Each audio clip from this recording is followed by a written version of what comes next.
नमस्कार दोस्तों। आज मैं आपको गोवर्धन पूजा के बारे में बताने जा रहा हूँ।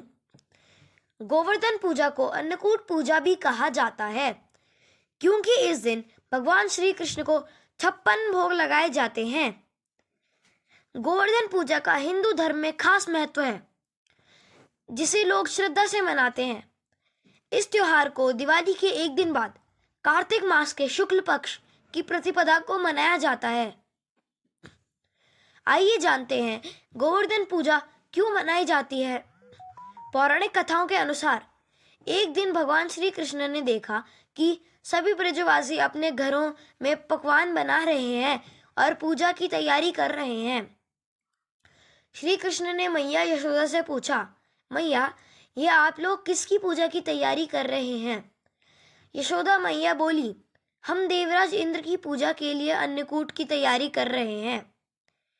मैया के ऐसा कहने पर श्री कृष्ण बोले, मैया, हम इंद्र की पूजा क्यों करते हैं? यशोदा मैया ने कहा, क्योंकि देवराज इंद्र वर्षा कराते हैं, जिससे अन्न की उपज होती है। उनसे हमारी गायों को चारा मिलता है। यह सुनकर भगवान श्री कृष्ण बोले, फिर तो हमें गोवर्धन पर्वत की पूजा करनी चाहिए, क्योंकि हमारी गाय वहीं चरती हैं। इंद्र पूजा न करने पर क्रोधित भी होते हैं, अतः ऐसे अहंकारी की पूजा नहीं करनी चाहिए।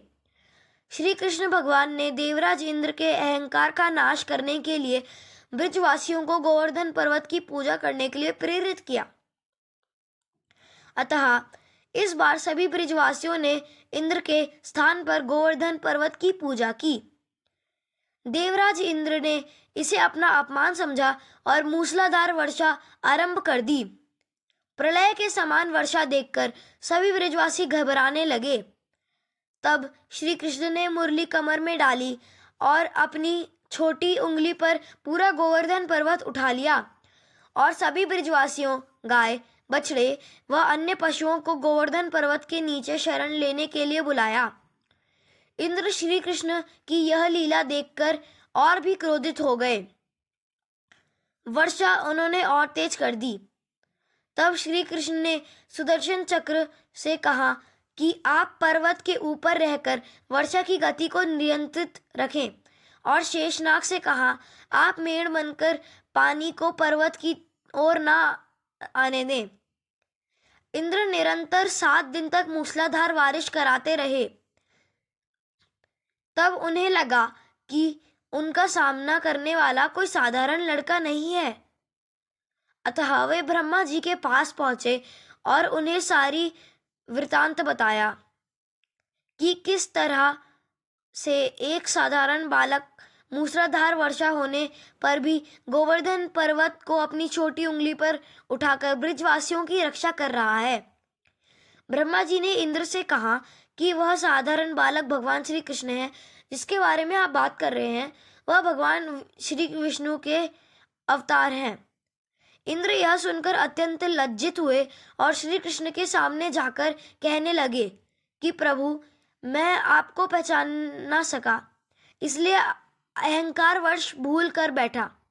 आप दयालु हैं, मुझे क्षमा करें। इस प्रकार श्री कृष्ण ने 7वें दिन गोवर्धन पर्वत को नीचे रखा और इस तरीके से श्री कृष्ण ने देवराज इंद्र का अहंकार तोड़ा और ब्रजवासियों की रक्षा की। इसके पश्चात देवराज इंद्र ने श्री कृष्ण की पूजा कर उन्हें भोग लगाया। इस घटना के बाद से ही गोवर्धन पूजा की जाने लगी।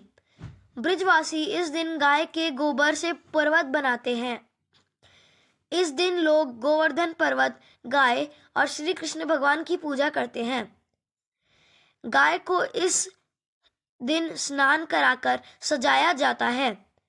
गाय उसी प्रकार पवित्र होती है जैसे नदियों में गंगा। इस दिन 56 भोग बनाकर भगवान श्री कृष्ण को अर्पित किए जाते हैं। इस दिन जो लोग गोवर्धन पूजा करते हैं, उनके जीवन में सुख समृद्धि आती है। थैंक्स।